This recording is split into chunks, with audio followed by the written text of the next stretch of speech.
Welcome to Book Launch by Libby. I'm Joe, and I'm so happy you're here. Audiobooks. You know them. You love them. And today, we're sharing the audiobooks we've loved recently that you may want to add to your TBR. Joining me today is, I could say it again. You know her. You love her. The incredible host of the Book Gang podcast, Amy Allen Clark. Amy, hi, how are you? Hi, thank you so much for having me here. I love to be here over on your space. Oh, I love to have you here. It's always a good time, and we probably get in a lot of trouble. Uh, It's like true. good trouble, but, trouble nonetheless. What's new over on the MomAdvice and Book Gang Oh, atmosphere, ecosystem, universe? yes, the summer reading guide is out. Thank the gods. We are so glad to Yes. be done. It has been such a labor of love. You know this. And, Yes. I love reading for it, but I also feel so much relief when it's done.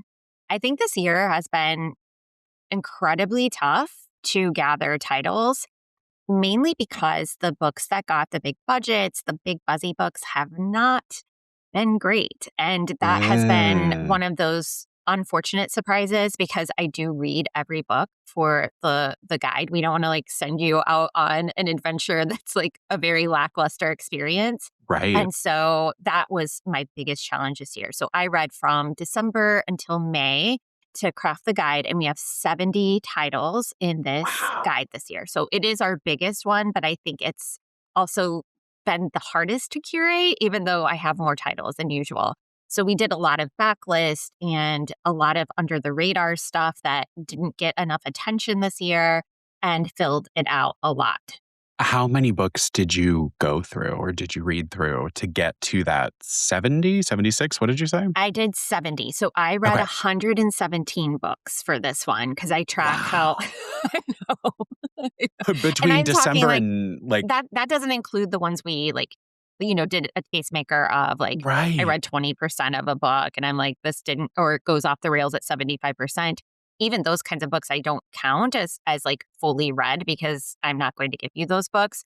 But yeah, 117 books. So my family is very much glad that I'm done with this project. And honestly, as soon as it got done, I was I need to breathe and I need to reset my brain. So I started reading inside of my Kindle app, all the books Yeah. that I had bought in reverse. So I did reverse publication date. And now I'm reading stuff from 2015. And I just needed my brain to just settle down. You needed to be just as intense. far away from now as possible. Oh, I love that. Well, friends, if you want to check out Amy's summer reading guide, the link to purchase it is in the show notes. So check it out. I know you're supporting an incredible mom creator and major book lover. It's fantastic. Amy's lists are always killer. And the attention to detail is there because she reads all of these books. And I get the behind the scenes tea. I know when she doesn't like a book and it I will not know. make the list. Yeah, I won't You bash have them here. no, and because we don't do that too often. But you also have discernment because you can also play the game of this one wasn't for me, but it doesn't mean it wasn't good and not for you. So it's Right. also, I fear to say unbiased in any world ever, but it's an unbiased list. You're kind of going it's a good book, even if I didn't love it. Right. Even Yeah, if it's because not for me. I don't read Yeah.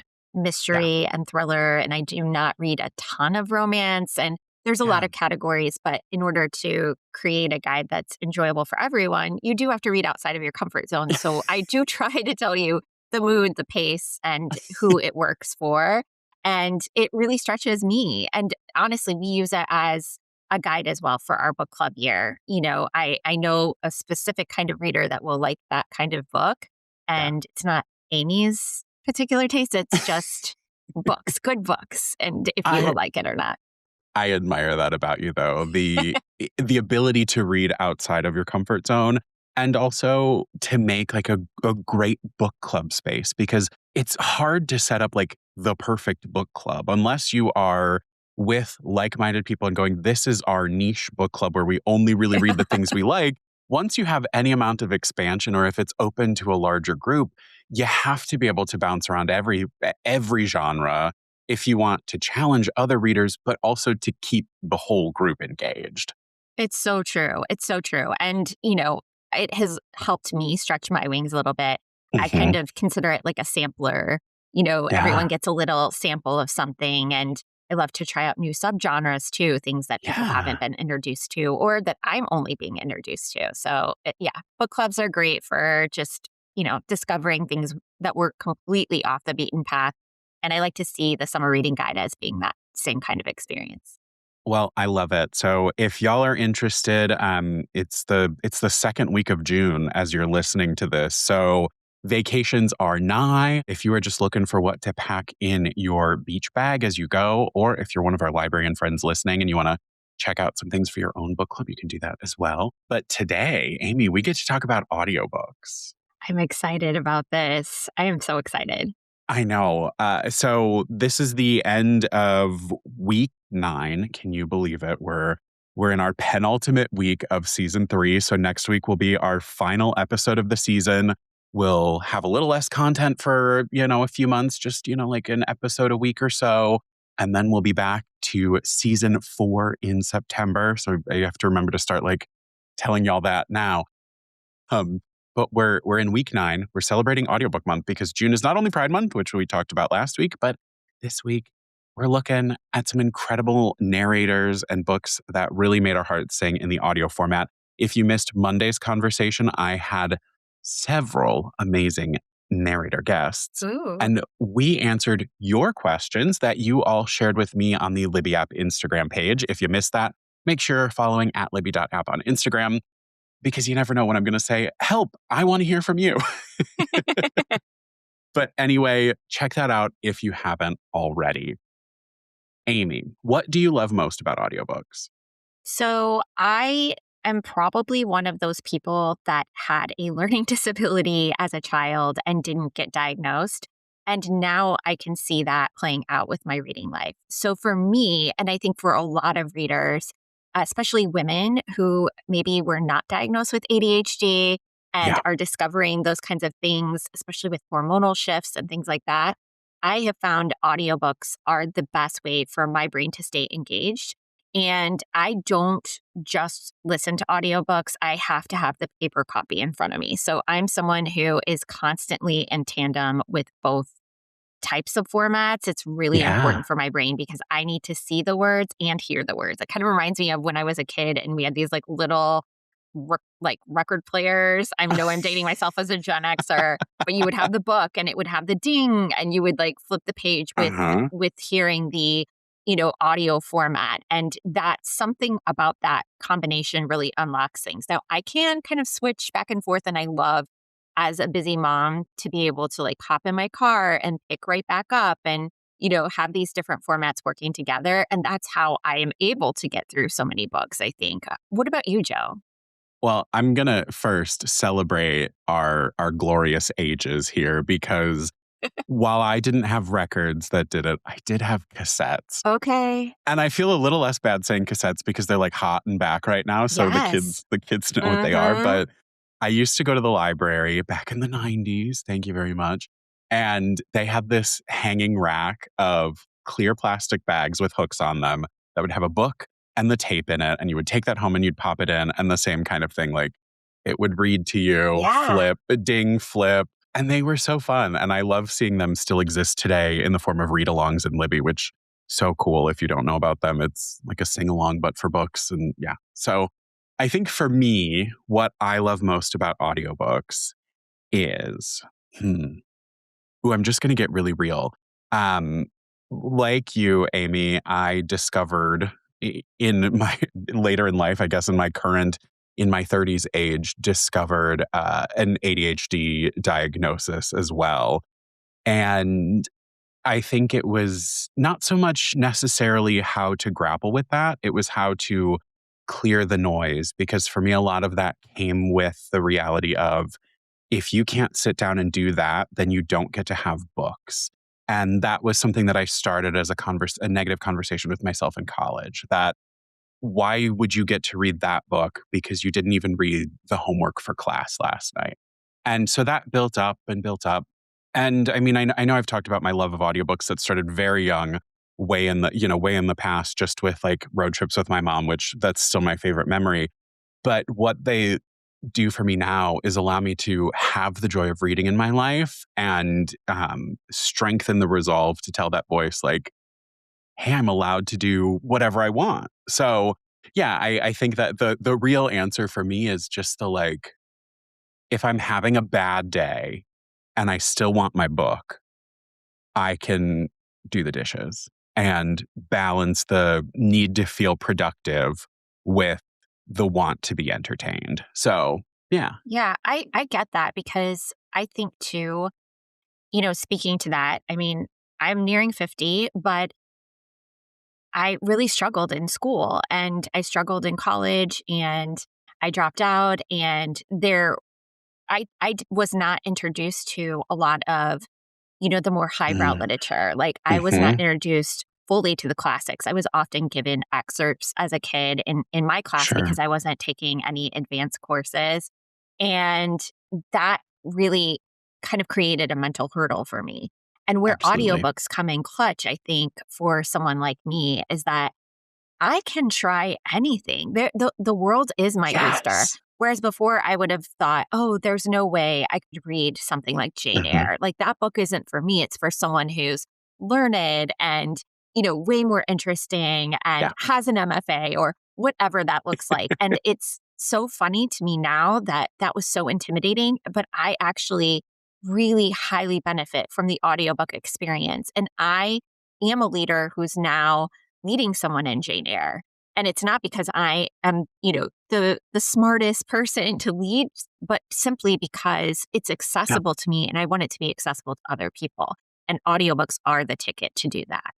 Absolutely. I think that is the nail on the head. Accessibility, uh, democratization, equitability are what audiobooks are to me. It's just the like, you can fit it into your day and not in like a you should be reading, just in the sense of like, if you want to be doing it, there's no right or wrong way to do it.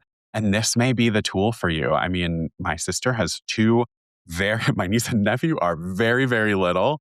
And that's how she can, when they're asleep, still get things done, but also feel like she has some time for herself to relax. And Um, I think there's just something about that.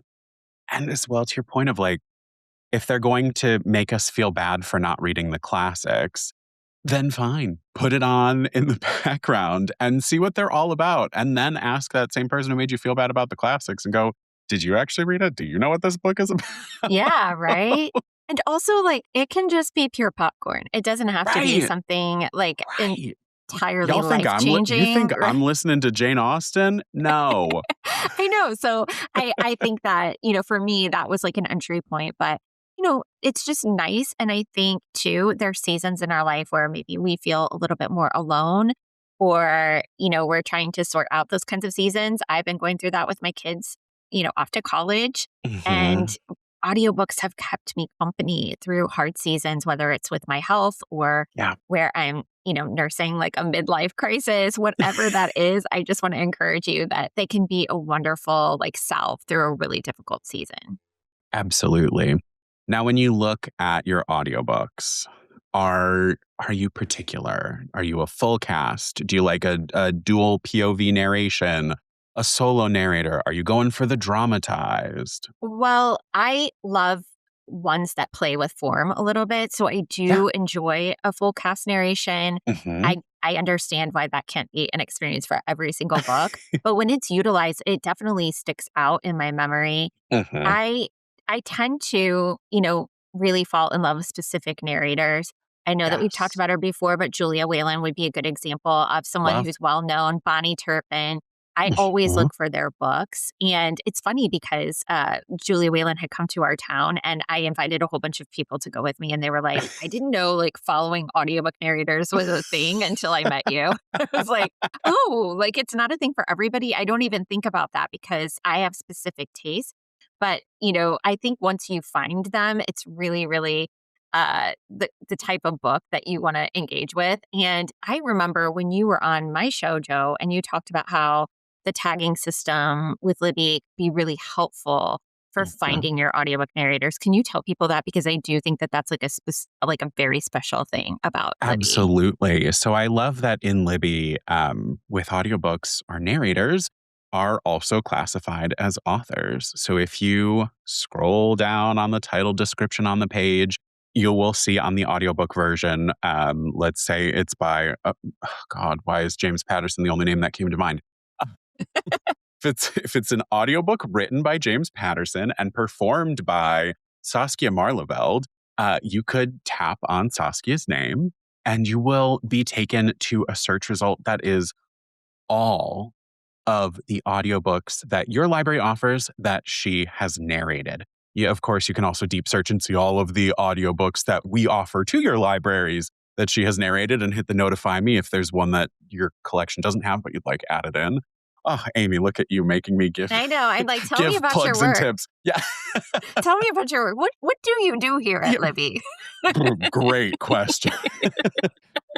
My boss, please stop listening now. No.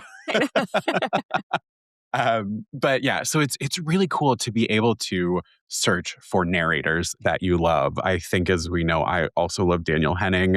He tends to narrate a lot of books that already fall in the camp of things I might enjoy. Um, I think That's What Friends Are For is a book you brought up in one of our episodes together this year. He's he's the narrator. I haven't listened to it yet. He's either the narrator or one of the narrators on that book. And so you can always just like hop around. It's another great way to get recommendations if you're like, I really like that voice. Yeah, absolutely. And you get attached to like specific people. And I love to like go through, especially like sort by publication date and go through what their older books are. Like some of those under the radar gems is how See I how end up they've finding a changed. lot of Yeah, books that would have never fallen on my radar had it not been that specific audiobook narrator guiding me. absolutely. So I love to do that as well. And I think for myself, it depends on the book. Like if there are two points of view in the story, I want two narrators. Absolutely. Um, if it is more kind of like third person or first person, I'm totally fine with a solo narrator throughout. But I'm with you. I love a full cast. I If I love can it. have the opportunity for a full cast, I'll Can I take say it. one thing about full cast that I absolutely Please. hate?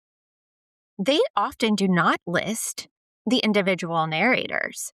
I'm saying that it It is can be tough. almost impossible to find Mhm. out. And that is one of the most, I think, We've got a lot of disappointing them, aspects. but Yeah. yeah.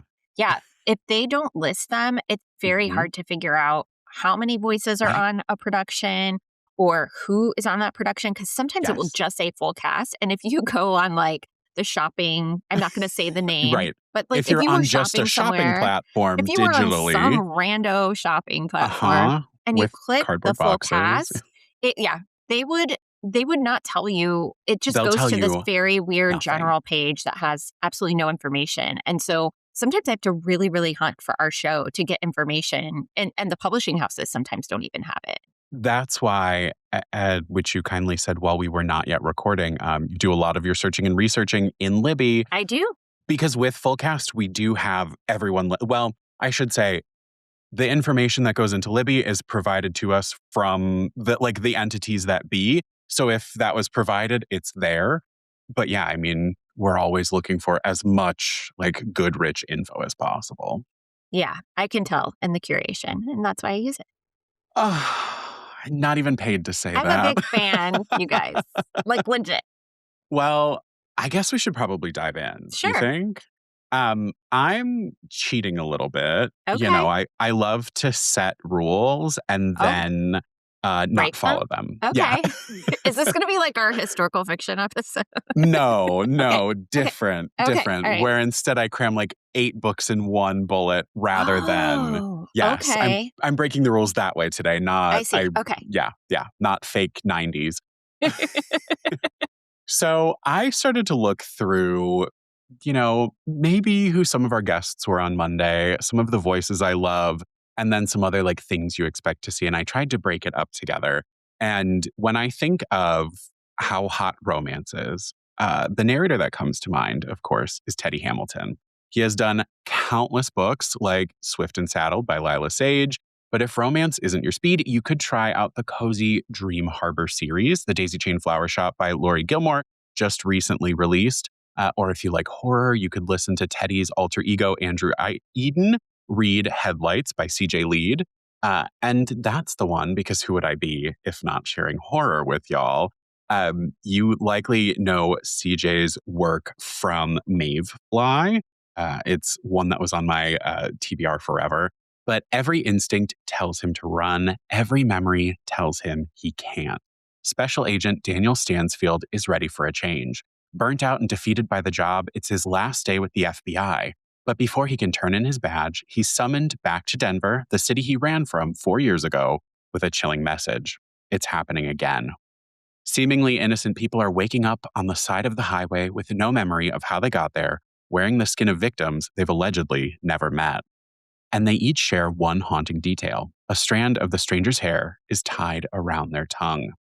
Ew. Now Daniel is pulled back into the gruesome cycle, and every clue leads him deeper into the shadows of his own past. He will have to confront the ghosts of his traumatic childhood and face what's been hunting him all along, before he and the people he loves become the next victims. So this is perfect for fans of The Shining and Longlegs. Headlights is a pulse-pounding hunt across the frozen wilderness of Colorado. So again, that's Headlights by CJ Lead. Amy, you know I love a book out of season too. So going into the summer and having a wintry pick, it does something to me. Christmas in July. Exactly. I love this. It's so not my usual, but every once in a while, like a weird, not campy version of the X-Files kind of book like this scratches a part of my brain that I probably have how one or two. How gruesome is this? How gruesome? What's the gore scale? Ooh, I'm so bad with scales. You could ask me peppers, and I'd be like, with a romance book, and I'd be like, I don't know, 1.5, and it's probably someone's 6. Oh, that paints me in a light. But on the gruesome scale, this leans. It's on pretty this gruesome. leans on the gruesome, gory-ish end. I think from the if the description alone made you go ew. Okay. It's a pretty good one. So yes, listeners, keep that in mind. Okay. How about your first pick, Amy? Okay. Well, I cherry-picked 5 books from the summer reading guide that I really liked. And some of these I didn't get to hear, and now I want to go back and listen to because they have specifically great narrators, and this is one of them. This is Enormous Wings by Lori Frankel. I love Lori Frankel. I could talk about Lori Frankel all day. I think her storytelling is exquisite. And I first became attracted to her work with her novel, This Is How It Always Is. But I remember reading her since her debut. So I'm a completist, and this is right up there. This is for people who love big-hearted family stories. This is a Jewish family drama. It's got a great book club topic.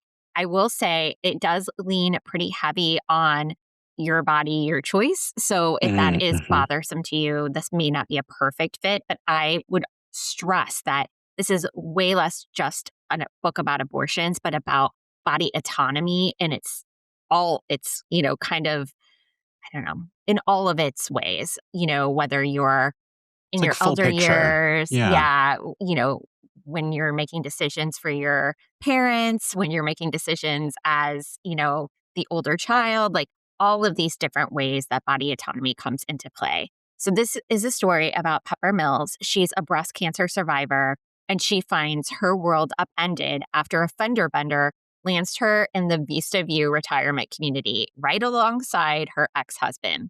Gone are the comforts of her century-old home. They're all replaced by sterile halls and bland meals and a constant reminder of everything that she has lost. Just as Pepper starts to reclaim some joy thanks to the charming Moth Holden and their assisted living senior prom, an unexpected twist leaves everyone reeling. Pepper is pregnant at 77. So Frankel spins a one-of-a-kind premise that's rooted in Pepper's long-ago participation, I will just tell you, in a cancer drug trial. So basically her hormones don't go on the same path that they're supposed to, and it makes this pregnancy both plausible and quite deeply moving. With her family and her doctors and even the tabloids weighing in, and Texas's restrictive abortion laws looming, Pepper's fight for autonomy becomes the most talked about drama. So this is a very fizzy, big-hearted story. It has obviously a wild premise for a summer blockbuster, but it's hilarious, it's moving, it's deeply unforgettable. I think that she balanced all the elements of the storytelling in all its forms and body autonomy, including end-of-life care, into a very cleverly woven plot. Now, I have to tell you that Becky Ann Baker is who narrates this book, and you may recognize her voice from Freaks and Geeks. So she is bringing a lot of warmth and emotional intelligence to this storytelling. And it seems like Macmillan is really leaning into casting an actress with, rather than a prestigious voice that we know like that, it feels Mhm. very voice aligned with what Lori is trying to achieve, where it feels very lived in. It feels like a real person, but obviously she is a well respected actress. And so I think it made it more humane and accessible in the ways that she's telling this story. I really think that this book has surprised a lot of people that have very strong feelings about this topic. Mhm. And I did, when we interviewed Lori, I read a review of her book, which was basically, I don't agree with anything in this book, but I loved what I learned from it. And I think that that is like kind of a great way to pitch this story, because even if you don't agree or you disagree, it really is going to get you talking. And I've talked to a lot of people about this book. So highly recommend Enormous Wings by Lori Frankel. Oh, I was like, "Have you brought this one already?" But no, we recorded right before you recorded with her. Yes, I love her.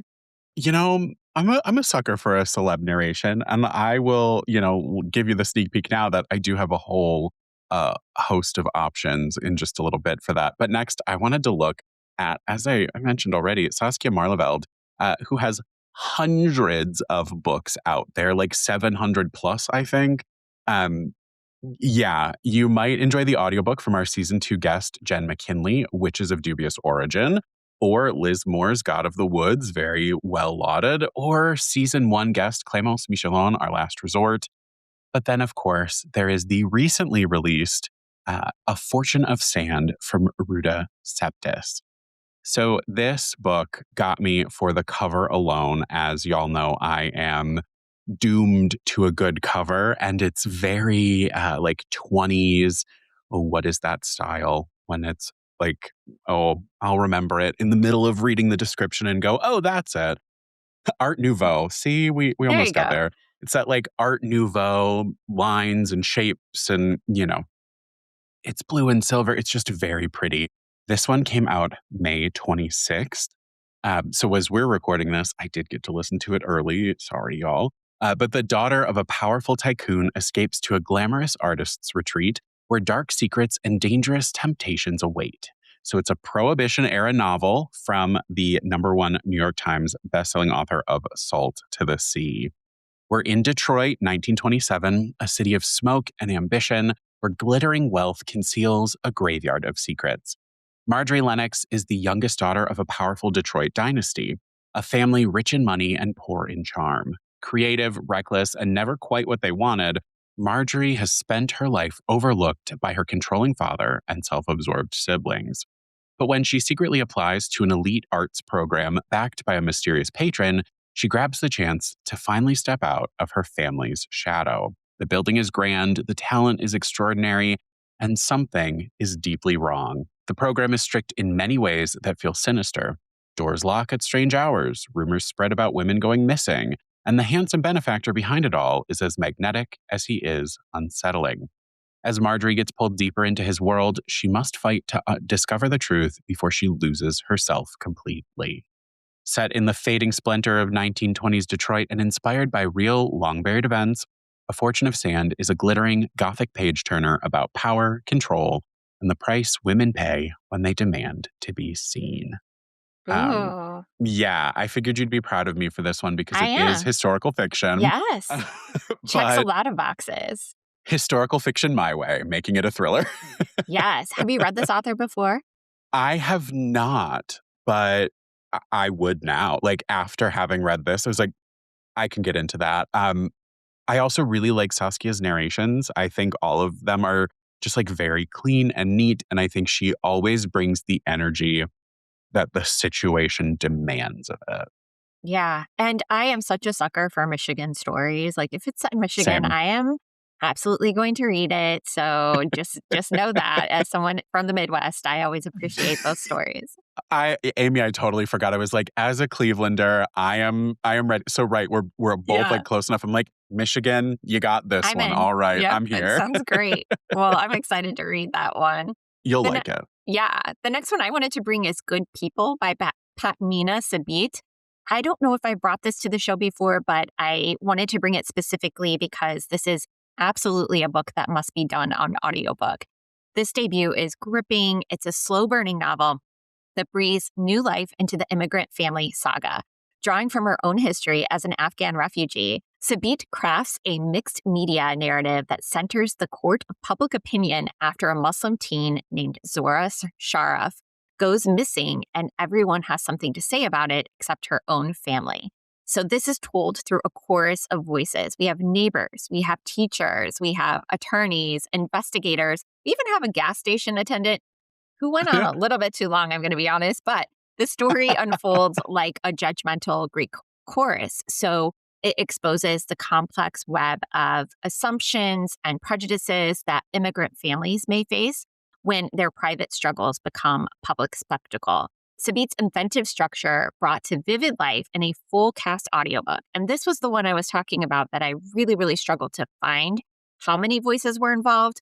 But the way that I understand it is there were over 20 voices in this Wow. production. So it immerses readers in both the intimacy and the chaos of the Sheriff family's American experience.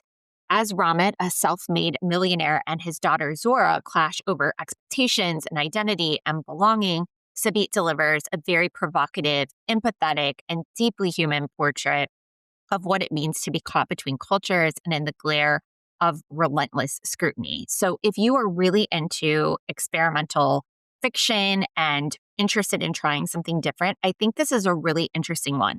I will say that for me, slow burn suspense is not my lane. It's Mhm. not to say that this is not a great book, but you do need to prepare yourself because it really took me about 50% before I was really invested because it's moving so quickly between viewpoints. So a lot of the viewpoints are a page or two if you were looking at the physical copy. And because Yeah. there's so many different voices, it does like take a little bit for you to hook into what we are gathering.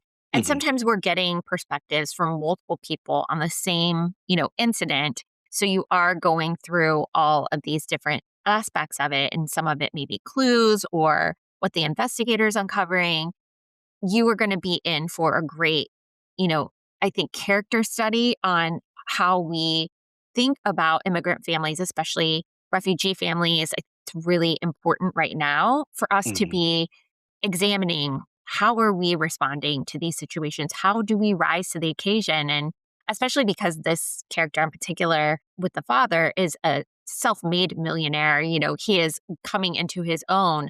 But the response from the public before that is kind of like, why can't you get up in your bootstraps and like fix your situation? And you expect us to like take care of you. And there's a lot of that kind of conversation initially, Mhm. but it's very gossipy. And if you love gossip, which I love to gossip, Oh, love especially gossip. gossip that's like not really going to hurt anybody. It's just like, celebrity gossip or gossip like that. This is a gossipy kind of book because you are getting like, what does the neighbor think about this Muslim teen? Well, she was showing her shoulders. Like she deserved it. It's kind of that kind of Wow. book. I think Yeah. it's a really interesting experience and fascinating for a debut to come out like this. I love that. I'm a sucker for form, as you might have said earlier today alone, but there's something about it. Like I haven't listened to this one yet, but it was on we might have found it together. It could have been a monthly book picks that we recorded together because I know this was on one of Oh, my that's lists. right. That's Yes, I you're thought I like, did did I bring it bring up. this? Nope, I it feel like was I brought it. And so, but it's like definitely one that needs to be done on audiobook. And I do want to say the yeah. family does not get a viewpoint at all. Zero. Love that. So it's So all just it's all gossip. speculation. The whole book is speculation. I'm here for that. And and again, I think that's why like audiobooks are brilliant because that to me feels like it'd be tough to read as you're like, who Yeah. said what?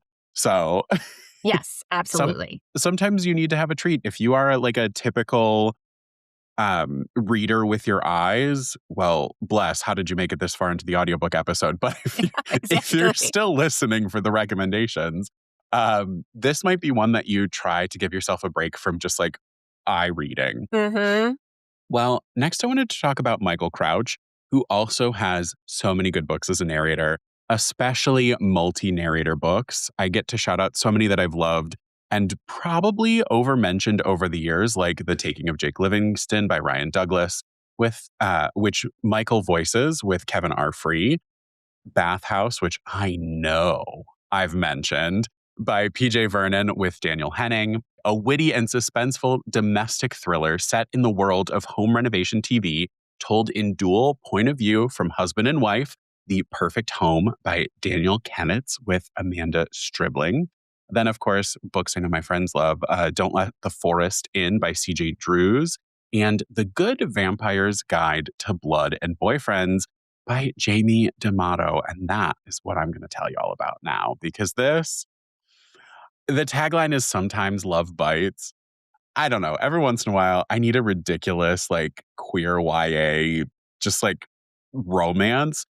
And it's Heartstopper meets Buffy in a Oh, paranormal rom-com where a college sophomore must navigate suddenly becoming a vampire, the underground society he's now part of, and the cute boy who discovers his secret. It's only natural 19-year-old Brennan's life would be upended by something as ridiculous and unexpected as turning into a vampire. But if there's one thing Brennan can do, it's pretend everything's fine when he's close to losing his mind. Brennan has clawed his way back to Sturbridge University after recovering a suicide attempt, and this is not the new life he was hoping for. Brennan's new bloodthirsty existence gets way more complicated when Cole, the super cute librarian and everyone's campus crush, stumbles on Brennan drinking stolen blood from a bag. Luckily, adorable Cole is happy to keep Brennan's secret and even seems maybe to like him. Navigating a new relationship is hard enough without the added struggles of vampire puberty, an eclectic clan of self proclaimed good vampires, and growing feelings for the one person who makes Brennan feel normal. With swirling rumors of a missing student and a rise in strange animal attacks near campus, Brennan must uncover the secrets of the clan and figure out how to balance vampirism and humanity or risk losing the first real friends he's ever had. it's I rough mean, being a teenage vampire. I can't even imagine. But I don't know. To me, summer, I need summer camp books, but I Yeah, also need camp can't books. be. Yeah, for sure. I get it. Yeah. Yeah. So sometimes you just need a little like campy I nonsense. want to read more And vampire books. I feel like I'd like to go back and like read yeah, like some backlist classic vampire as well and kind of work my way out from there. I think vampire books are a hard genre to get into depending on your sensibilities because Oh, they. I feel like a hot take is coming, but No, I actually don't have it. I love okay. vampire books. I Okay. think it's one of the like subgenres that we've monolithed because I think there are so many genres within it that like there are plenty of these campy vampire books. And then there's plenty of the like Anne Rice gothic Right. vampire books. But then there's also like weird in-betweens where like vampires are a part of the cast or so I think there's a lot to tackle, and you almost have to take it from the approach of what kind of experience do you want to have? Because you could likely find a vampire book that already blends something you enjoy. Yeah, that makes sense. Well, I Unexpected take, but yes, I very unexpected. Yes, I'm here for all the takes. I was here for the hot takes too. I don't care. I know you don't. I don't have You're the strong one. feelings on vampire books. I have those strong feelings on other things. You're the one who gets me spewing hot takes left and right, Amy. Yeah, I was ready for it. I'm ready. Well, my next pick is one that I haven't got to listen to, but was just announced as a full cast narration. And I wanted to tell you guys about it because it's a book that I think is flying a little bit under the radar. And I would like to support this debut novelist. She's going to be part of our summer series. Her name is Elise Faison, and the book is called Skin Contact.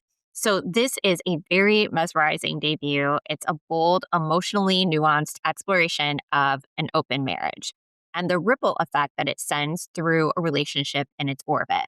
So Frances, our main character, is a freelance ghostwriter, and she's reeling from the grief of losing a parent and also a little bit of professional betrayal. She wrote this incredible book and she expected to be at least thanked in the back, and the author chooses not to thank her or like acknowledge her in any way. And so she's feeling really betrayed by that.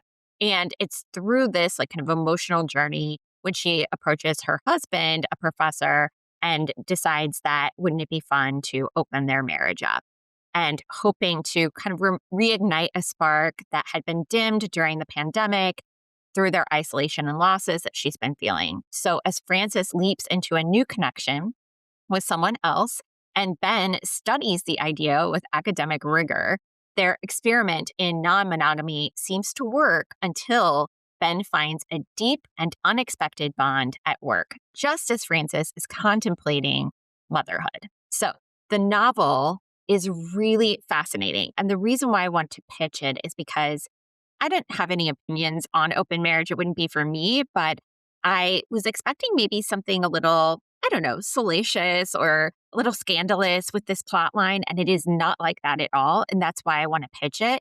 It is an interconnected short story, almost experience where this couple has made this decision and we get a kaleidoscopic view around them. So it Yeah. is their best friend who is witnessing this. And what does he think about the relationship he's in with his partner? Like, does it suddenly change things for him? And everyone in their orbit is affected by this decision, which is insular to this couple, but yet everyone is examining their own relationship and their own responses to this relationship. And this author wanted to showcase that it hits the romance beat tropes. So if you are a romance reader, even though it's not being marketed as such, it is more of a literary fiction experience. This hits all the romance beats. We have that happily ever after you're looking for in the story, but it also hits a lot of other beats that I wasn't expecting. And it is not, I think about all of the hot chili pepper books that people are reading. This is very mild in comparison to that. It is just to us, because it's not something that I've experienced or know anything about, a way to understand that experience, because she and Mhm. her partner have an open marriage and she wanted to write a story. She didn't feel represented in fiction. It does Yeah. tend to have not a really emotionally compelling plot line to it. And she wanted people to really get a glimpse at what that lived experience is like. So I know I'm bringing very open minded books today, but Skin Contact is definitely one. And they just announced it's going to be a full cast narration. It comes out June 23rd. Amy, I'm here for it. I think my reaction to this is in our Pride conversation last week, it was brought up that like even 10 years ago, the idea of like a sapphic subplot Right. would never be a thing, because if they were going to put it out into the world, it would have to be amped up that it was as much a part of the plot as whatever the actual story was. Because this is Cody Keplinger talking about how like the cult book they wrote is a cult book that has like a very minor sapphic subplot, but basically the book's about a cult. And 10 years ago it'd been like, well, lesbian it up, because that's the only way we're pushing this out there. And this has that same kind of thing of like, it's nice to see the progress happening in a shorter timeline, that like this is just an earnest conversation that many people are likely having about what does this look like and what does it mean to Yeah. them, instead of having to be, like you said, the expected salacious, like, ooh, look at all the mess Like that a happened. spectacle, right? And that's what Exactly. I was thinking when I went into it. I think I was thinking that. And I came Yeah. away and I was like, I feel a little changed by this experience. It wasn't Yeah. what I was expecting. And, getting to share her story, I think it just Mhm. really opened my eyes that again, this is the best way to learn about people's experiences. It's not one I would want personally for myself, But how do I show up for my friends and family that maybe make that decision in their lives? Like, how do I show up as a person in those kinds of relationships and having these very authentic, reactions to it? Everything is there. And then she also said Nora Ephron's a huge inspiration to her. So yeah, she was definitely going after romance beats. So you'll feel that in the story. I really liked how it wrapped up. I also love a book that has been categorized as lit fic because they couldn't decide where to put it. Right. And we're Like, going to talk about a couple other. yeah. I'm like, Okay, that good. really bothers me because I mean, it's so yeah. hard to find the reader. And I do think it requires a hand sell approach with a lot of these books. If someone doesn't know, if the bookseller doesn't know what is on the shelf, Yep. the librarian doesn't know anything about it, Yeah. where do we put this? And that makes it very difficult to find the perfect audience. And therefore, that impacts their sales. So I Yeah. hope that I've sold it in the best way possible for. It's tough because well, you've been there as I'll read a description for the first time live for a book pick episode and go, I picked this because of the cover and man, am I sold, because I never pick up anything that says lit fic.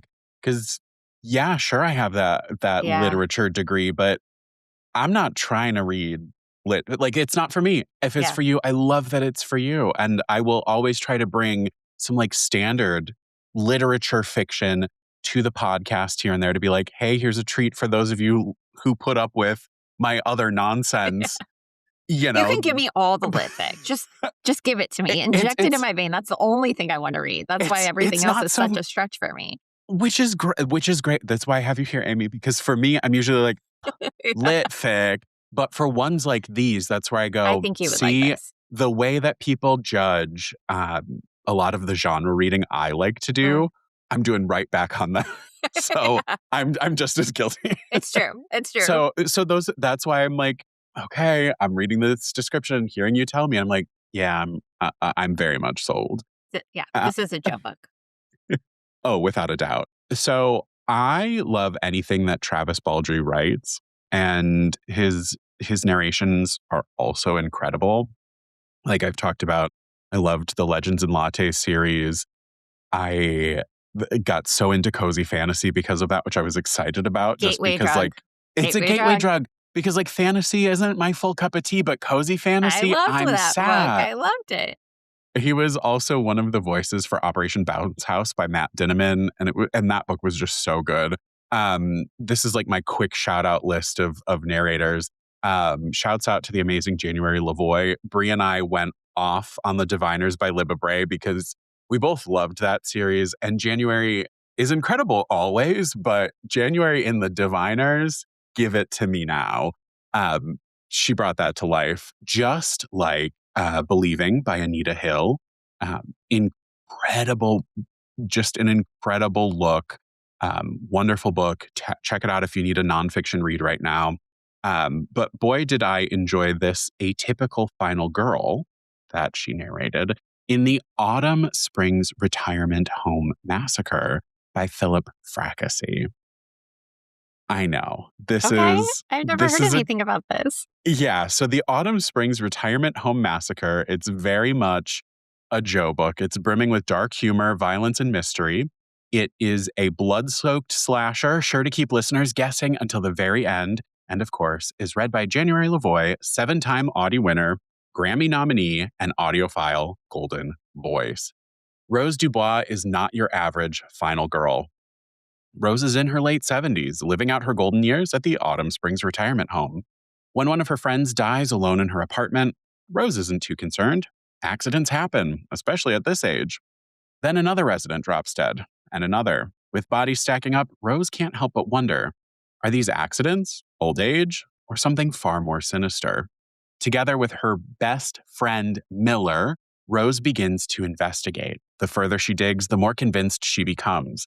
There's a killer on the loose at Autumn Springs, and if she isn't careful, Rose may be their next victim. Ooh. I mean, does that not sound like a book for me? I do want to get more into slasher books. I have not really dug into the genre. I did pick up Teenage Slasher, where I was a teenage slasher. slasher. I haven't read it yet. Did you read this book? Yeah, Yes, and I Was Okay. a Teenage Slasher is also incredible. I believe voiced by Michael Crouch as well, who's Okay. on my list. But um, I think so. I know you like movies and shows, and you Yeah. watch content. Do you watch slasher films? Do you watch do you get into a Scream? Do you get into I don't particularly like that. I'm actually not a big gore fan in books. Actually, I don't mind it on screen, I guess I should say. It doesn't really bother me. I feel like I have no reaction on screen, but I think with slashers, that's the to me misnomer because yes, essentially there is a very gory scene in front of you, but it's not necessarily being described because the okay. slasher isn't for it's like Saw is not Scream. If you were to Okay. think of it in movie Right. terms, like Saw is a gore fest, Saw is not a slasher, but Scream is a slasher because there's a final girl, there's, like a killer just killing indiscriminately. So I think if you can lean more in that direction for Yes. them, not to say that the gore doesn't hit a little different if the author is a gory author. But most of the slashers I read and recommend because I don't like gore anyway. Like, Yeah. I don't. The older I get, when it pops up in movies, I'm just like, ugh. Yeah. I'm just like looking off to the left. But yeah, so for the most part, the books I tend to bring aren't super gory.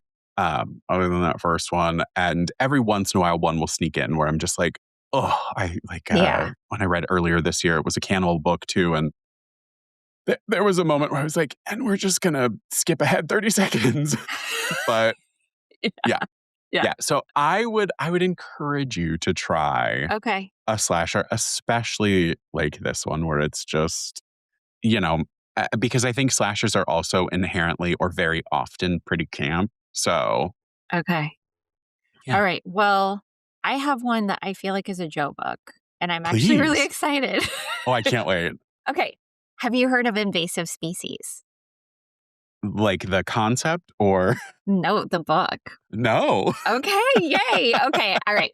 This is called Invasive Species. It is by Ellery Adams. And when we are talking about books that cannot seem to find their perfect audience, I did talk to Ellery, and this is just having a trouble finding the perfect reader because we don't know where to shelve it because of her past books and, her trying something new. So I'm telling you that this is 1,000% a Joe book. And this is definitely for Oh, anyone who is a cozy mystery reader that wants to dip their feet into horror. This is a great book. It I can reminded me a tell little from bit. that alone it is a Okay. Joe book. She calls it, I think it's Stranger Things meets Desperate Housewives. So that's Oh, how she pitches it. I would also incredible. say that it's for fans of the change. It is a darkly funny, horror tinged romp where Ellery Adams brilliantly lampoons 1980s suburban life in Cold Harbor, Long Island. The audiobook is brought to life by Courtney Patterson's pitch perfect narration, and she does an impeccable job. It is absolutely the best way to experience this wickedly entertaining tale. So, looming over the neighborhood is a mysterious woman named Mrs. Smith, whose crumbling mansion and unsettling presence threatens to unravel the ambitions of the town's women. So, we have Natalie Scott. She's an aspiring real estate agent who finds her dreams derailed by Mrs. Smith's eyesore of a home. She refuses to cut back, her bushes. She won't take care of the property. It's become widely neglected, and she's trying to sell other properties around it, and it's getting really out of hand. And another neighbor named Elaine is determined to throw the bar mitzvah of the decade, but she's not allowed to throw around any fireworks because Mrs. Smith is just one of those people. She's like basically the HOA, like running Love the it. entire town. So, but as the women jockey for position, they have no idea that Mrs. Smith's true motives are far more sinister. She needs to devour 9 children to step fully into her powers. And only Natalie's savvy daughter Jill and their Icelandic housekeeper Una, who's not new to battling monsters, stands in her way. It is fast paced, it's highly plotty, razor sharp satire, satisfyingly punchy ending. It is a clever homage to suburban drama. I devoured this book in seriously one sitting. I could not stop listening. I was just absolutely enchanted. I felt like a kid again. It was just so laugh out loud funny, very dark.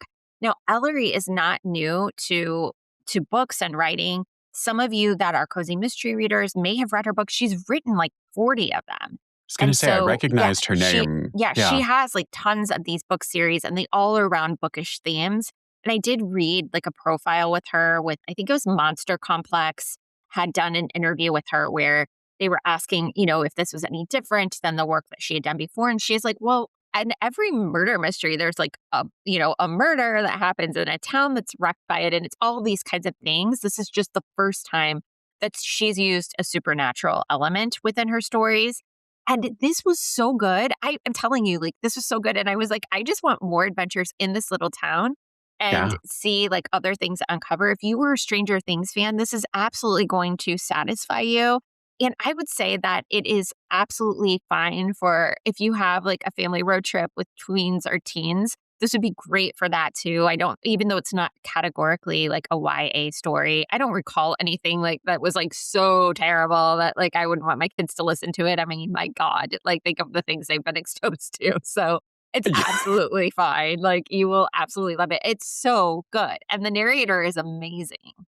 This sounds like the dawn of cozy horror. Yes. And the thing about cozy horror is like, where do we shelve it? It should. Well, like, is it even a Yeah. thing? Because, like, I know I've talked about it on the show recently, but, like, it's popping up, but in the same way that, like, I feel like I also just talked about the concept of, like, a cozy mystery that isn't a cozy mystery. Yeah. Like, Right. we're defining It and is reshaping like so that. many things, but where do you put Where do you put it on a shelf this? and how do Where do we you find put a your right. reader for it, right? I think this is a great entry level for anyone who's wanting to dip their toes into horror but has been intimidated by the genre or doesn't want anything too gory. I mean, it is creepy. She does do some pretty Yeah. creepy things. Like you find creepy things in the yard. But if you watch Stranger Things, then you've been exposed to this kind of like, horror that happens Right. within this little town. So I'm yeah. also such a sucker for, like, 80s suburbia Oh, when I'm not from then, like, yeah. but still, I'm so ready for it. I think the only thing that came to mind when you said, "Where do you put this is one that gets the, like, page to screen comps, like, for Yes. fans of Buffy the Vampire Slayer, Right. for fans of Stranger like, Desperate Housewives. you have Stranger to pull Things. in Yeah. all of those, because like, I think Buffy could categorically be horror, except it's camp, so it balances out. So I think like, yeah, it's really tough to sell, especially since we're just figuring out how to sell horror anyway. Yeah. Yeah. I really like this author. So guys, It get sounds on it. incredible. Get on it. You were right. That's a Joe book. I will be. Mhm. I The feel like I cover's say this. great. I feel like I Mhm. say this every episode, but like I just like screwed up my cue for what's next because if that's a one sitting book, I could use like a one It was such sitting a quick cozy win. horror. Yeah, I was like Perfect. struggling with horror. I Yeah. did the Chunk Tingle. There were a lot of like books that my seasoned Yeah. authors really pulled through. But yeah, I wanted something a little bit different and also to Yeah. bring in a reader that would normally read that genre. Definitely. Well, I think for my next roundup here, I've got some amazing full cast or larger cast audiobook options for y'all. Home is Where the Bodies Are by Geneva Rose includes Brittany Presley, Andrew Eden, January Lavoie, and Cassandra Campbell. What a time. Short stories like Mindworks, that's by Neil Schusterman, and read by Greg Tremblay, Kimberly Woods, Andrew Alley, Michael Crouch, Megan Tussing, and Neil's child, Brendan Schusterman. And then Out There by Kate Folk, read by Sophie Amos, Hannah Choi, Michael Crouch, Will Dameron, Renata Friedman, and Kristen Tsai. And then last, the one I want to give you the full description of by Adam Levin, We've Got Bubblegum. You know I love a weird book. And this falls into that. I'm just going to dive into it because I can't give any preamble. Bubblegum is set in an alternate present-day world in which the internet does not exist and has never existed. Rather, a wholly different species of interactive technology, a flesh and bone robot called the Curio, has dominated both the market and the cultural imagination since the late 1980s. Belt Magnet, who, as a boy in Greater Chicago, became one of the lucky first adopters of a curio, is now writing his memoir. And through it, we follow a singular man out of sync with the harsh realities of a world he feels alien to, but must find a way to live in. At age 38, still living at home with his widowed father, Belt insulates himself from the awful, terrifying world outside by spending most of his time with books, his beloved curio, and the voices in his head, which he isn't entirely sure are in his head. After Belt's father goes on a fishing excursion, a simple trip to the bank escalates into an epic saga that eventually forces Belt to confront the world he fears, as well as his estranged childhood friend, John Boat, the celebrity astronaut and billionaire. In Bubblegum, Adam Levin has crafted a profoundly hilarious, resonant, and monumental narrative about heartbreak, longing, art, and the search for belonging in an incompatible world. It's a rare masterwork of provocative social and self-awareness and intimate emotional power. Wow. This is in our camp, Amy. This Okay. is Yes. a weird, I love this a is weird weird book. book. Give me Th- all the weird books. I love yeah, weird books. it's weird book, and it does weird book well. Mark Deakins, Michael Crouch, and Julia Whalen are the narrators on this one. Oh. Yes, it's from Wait. 2020. Yeah. I've And I never heard feel, of this. yeah, and I think that's exactly it because it came out in April of 2020. And I think this one just got lost. Okay. Like, Some of those 2020 books uh-huh. really, like, they It, did not get the attention they deserved. I have it, thought often, like, we should have, like, a revival tour for 2020. You know, like, right? of all the authors that didn't get to go on book tour, that didn't get Yeah, to, yeah. showcase their work on shows. Like, I feel like everyone was just moving online and trying to figure out Zoom and stuff. And when you think about it, Adam is, uh, let's see, it is a New York Public Library Young Lions Fiction Award-winning author from the Instructions. So, like, his name was already out there. So it's really odd that this one was just completely like missed. But again, it's that kind of like spec fic sci-fi that appeals to me. Like, this is my route into science fiction. And of course, it's the like, there's a lesson in here about, grief and belonging. So that's what, Yeah. shocker, it drew me in. But this was one of those, like you said earlier, weird finds by, oh, I love Julia Whalen. What can she read to me? And just by like beat bopping around, here I ended up. And I'm so glad I did. Yeah, same. Well, I'm excited because I can't wait to read that. I You're will be influencing excited. my stack. Yeah, I'll be excited to hear what you think. Well, my last pick for you, I've already Yeah. brought to the show. It's not because I don't have other books, but I just feel like this is meant to be done on audiobook. So I'm going to bring it again because I loved this author, but it's Lady Tremaine by Rachel Hockhauser. The reason why, at first, I'll just set it up in case you missed my pitch for this book. It is a hypnotic debut. It's recasting the Cinderella myth with the infamous stepmother more as a woman with grit, heart, and quiet desperation that she's living through. So it's told with timeless, evocative prose. It feels like historical fiction. It can't be historical fiction because it is a dark retelling, but it basically is historical fiction. So we go through this stepmother's journey from a love match with this man chosen over her glamorous rival to navigating widowhood, poverty, and the fierce drive to protect her daughters in a world that is offering them very little safety. So when she ends up going into her second marriage, she ends up becoming the mother to Cinderella, and she's swept into a household that's tangled with grief and financial ruin and with no inheritance, crumbling walls. And Sigrid, who is now queen, who was the rival earlier, wielding all the power in her life, she has to steer her family towards a fateful ball that promises a glimmer of hope.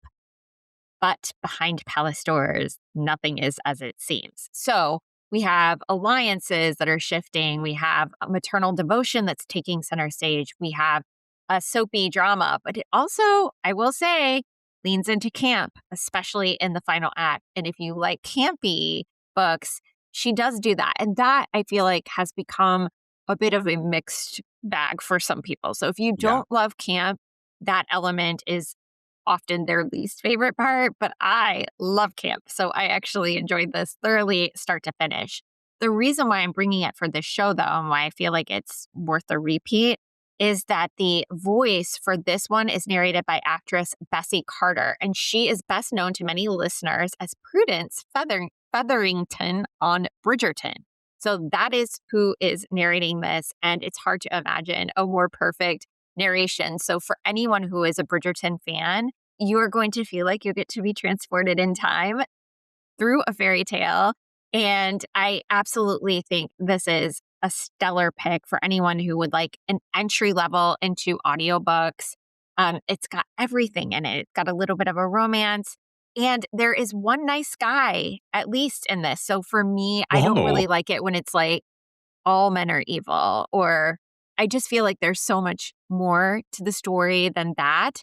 And Yeah. so I really appreciate that there are nice guys and there are bad guys, and it's like very well balanced. And also that guys are not the center of the happily ever after. The happily ever after Love is that. a mother stepping into herself, protecting her children, doing everything to save them from peril. And that's the happily ever after. We choose ourselves sometimes. Well, I know you want me to read Lady Tremaine. I do. I really do. I know. And I'm so annoying about it because I'm like, I know I've already said this before. And maybe if you've already heard it before, that's okay. Maybe you needed another pitch. Well, they definitely needed another pitch, and also like you gave me a perfect segue with the narrator. But my boyfriend just read it and he loved he it. did. He loved it. Oh, yay. So between the two of you, I know I'm going to end up It's the reading peer it. pressure tactic. But Actually, I messaged him and we were both like, we have to get Joe to read this book. And I'm sure you did. But on the narrator element, I wanted my last grouping here to be if you like celebrities narrating books trademark. You might want to try The Dresden Files by Jim Butcher, which is narrated by James Marsters. If you don't know who that is, it's Spike from Buffy the Vampire Slayer.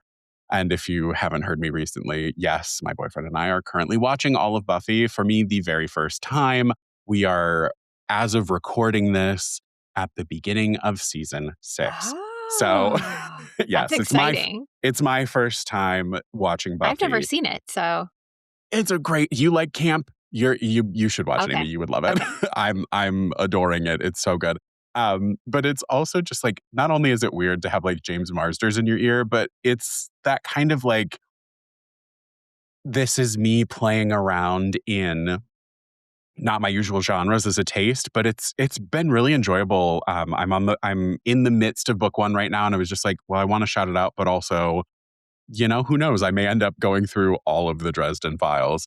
Now, I've talked endlessly about Tim Curry's performances in A Series of Unfortunate Events by Lemony Snicket, which of course was like one of my major gateways into becoming an audiobook lover, from those beautiful road trips every summer with my mom.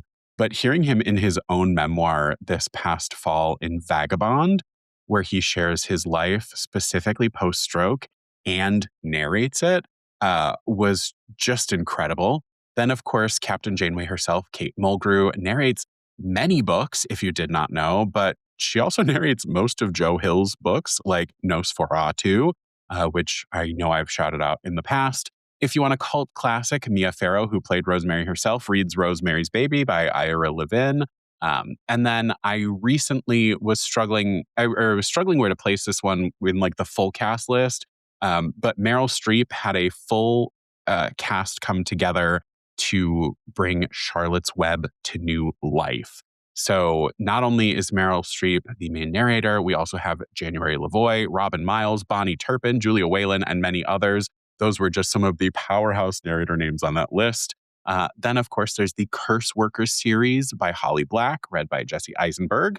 And if you love Doctor Who, David Tennant brought to life How to Train Your Dragon in audiobook by Cressidia Cowell. But I really enjoyed Kate Blanchett's narration of Leaving Isn't the Hardest Thing by Lauren Huff. And that is the one I'm going to tell you all about. So here I am with just a little memoir for you all, but it is searing and extremely personal essays shot through with the darkest elements America can manifest when discovering light and humor in unexpected corners. As an adult, Lauren Huff had many identities: an airman in the U.S. Air Force, a cable guy, a bouncer at a gay club. As a child, however, she had none. Growing up as a member of the infamous cult, the Children of God, Huff had her own self robbed from her. The cult took her all over the globe, to Germany, Japan, Texas, Chile. But it wasn't until she finally left for good that Lauren understood why she couldn't have a life beyond the family. Along the way, she's loaded up her car, started over, trading one life for the next. She's taken pilgrimage to the sites of her youth, been kept in solitary confinement, dated a lot of women, dabbled in drugs, and eventually found herself as what she always wanted to be, a writer. Here, as she sweeps through the underbelly of America, relying on friends, family, and strangers alike, she begins to excavate a new identity, even as her past continues to trail her and color her world, relationships, and perceptions of self. At once razor sharp, profoundly brave, and often very funny, the essays in Leaving Isn't the Hardest Thing interrogate our notions of ecstasy, queerness, and what it means to live freely. Each piece is a reckoning of survival, identity, and how to reclaim one's past while carving out a future. What a finale. Uh-huh. I haven't heard anything about this. I hadn't either. And so Kate Blanchett is the I narrator. have the biggest girl crush on her. Uh-huh. Oh, my Me word. too. I am so excited. Oh my gosh, I Yeah. love her voice. Her voice is incredible. And to Exquisite. listen to her read it, it's like She could read say me this the phone book, truly. I say this with full love. Like, Kate, what are you doing here? Yes. Because it was incredible, but also like, Why? oh, what are you doing here? Why didn't she narrate it herself? I didn't look into. I wonder you know if me. it's too I didn't. I wonder if it's personal. too personal or if it was something with like, I don't know. I don't know if they were trying to position it away, Maybe a but draw to have Kate read it for sure. yeah, I don't know. I'm intrigued. I'm very curious as to why Lauren didn't narrate it, but I'm not mad that Kate did. And again, this came out in April of 2021. Yeah. It's from Books on Wow. Tape. Like, Okay. I mean, like, I'm just surprised neither of us had heard about it, but Yeah. such a compelling listen. I'm always drawn to cult books in both Same. fiction and nonfiction forms. And while it has clearly colored Lauren's experiences, it's such a unique reflection on like phases of life. So if you are also used to hearing me talk about memoirs and kind of like life storytelling, but you don't necessarily want to sit down with the from point A to point B version and you just kind of want the vignette version, this is a great way to do that. And especially if you want some really killer audiobooking. Well, Amy. We did it. Oh, we did it. I mean, you guys, We did it. gold stars all around. I hope you enjoyed this. All around. Amy, thank you for joining me today. Thank you for having me. This is amazing. It's always a treat when we get to sit together and be absolute like nincompoops of good times. Mm-hmm. But I hope y'all enjoyed this episode. Let me know what audiobooks you are either currently listening to or adding to your list from our list in the comments down below on YouTube and on Spotify. Let's see. Thank you so much for joining us today for this episode. Please consider following and subscribing wherever you get your podcasts. You won't want to miss next week, where we'll be closing out season 3 with steamy romances for summer vacation. Happy reading! You can sample and borrow the books from today's episode in the Libby app, or if you're a librarian, find them for purchase in Overdrive Marketplace. Book Lounge by Libby is a proud Evergreen Podcast signature program. Explore more amazing shows at evergreenpodcasts.com. This podcast is produced and recorded by me, Joe Skelly, with editing by Andrew Alonso. Our theme music is High Five by Rex Banner, used with permission. Book Lounge by Libby is presented by the Libby app. Learn more at libbylife.com/booklounge.